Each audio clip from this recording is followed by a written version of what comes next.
ఓఫిరయ్య గారికి వందనాలు. సామెతలు 31:6ను ఎలా అర్థం చేసుకోవాలి అయ్య గారు అంటూ పంపించారు. 31:6 చదవండి.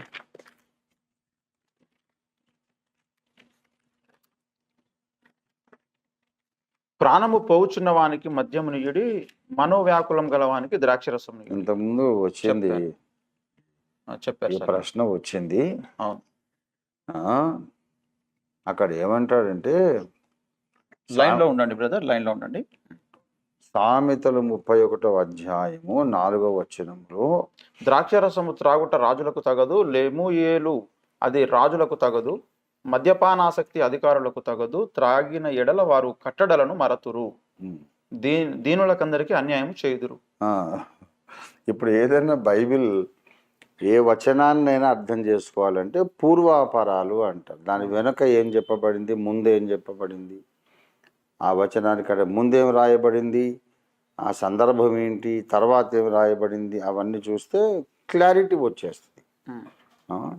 అక్కడ ఏమంటాడంటే రాజులకు ద్రాక్షారసము తగదు అన్నాడు.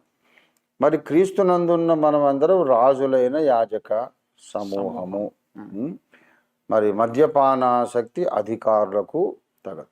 మనందరినీ రాజులుగా అధికారులుగా దేవుడు చేశాడు గనుక దానికి కాంట్రాస్ట్లో ప్రాణము పోవచ్చున్నాడు అంటే చచ్చిపోతున్నాడు, డయింగ్ పర్సన్. రాజులు అధికారులు ఒక వర్గం ఉన్నారు, దానికి ఆపోజిట్ వర్గం ప్రాణము పోవచ్చున్న వాళ్ళు ఉన్నారు. అంటే ఈ రాజులు అనేవాళ్ళు ప్రాణం పోతున్న వాళ్ళనే లెక్కలోకి ఎప్పుడూ రారు. ఓకే, వాళ్ళకు నిత్య జీవం ఉన్నది. నా యందు విశ్వాసం ఉంచేవాడు ఎన్నటికీ చనిపోడు, చనిపోయినా మరలా బ్రతుకును. దేవుడు సజీవులకే దేవుడు కానీ మృతులకు దేవుడు కాదు. అందుకే అబ్రహాం, ఇస్సాకు, యాకోబులు దేవుడిని అన్నాడు. వాళ్ళు ఇంకా బ్రతికే ఉన్నారు దేవుని దృష్టికి. కనుక చచ్చిపోతున్న వాళ్ళు ఎవరు అని అంటే నరకానికి వెళ్తున్న వాళ్ళు. కనుక నరకానికి వెళ్తున్నవాడు తాగిన నరకానికి పోతాడు, తాగకపోయినా పోతాడు. ఈ లోకంలో ఇప్పుడు చెడు అలవాట్లు ఉన్నాయి, అది మానుకున్నంత మాత్రాన ఒకడు పరలోకానికి రాడుగా.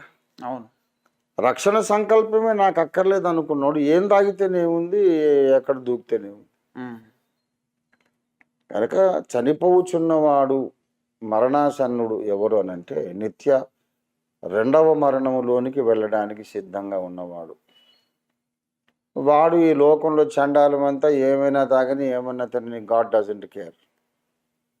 కానీ ఒకసారి రక్షణ పొంది నువ్వు రాజుల గుంపులో చేరిన తర్వాత ఇలాంటి దుర్వ్యసనాలకు నువ్వు లోను కాకూడదు అన్నది పాయింట్ అక్కడ.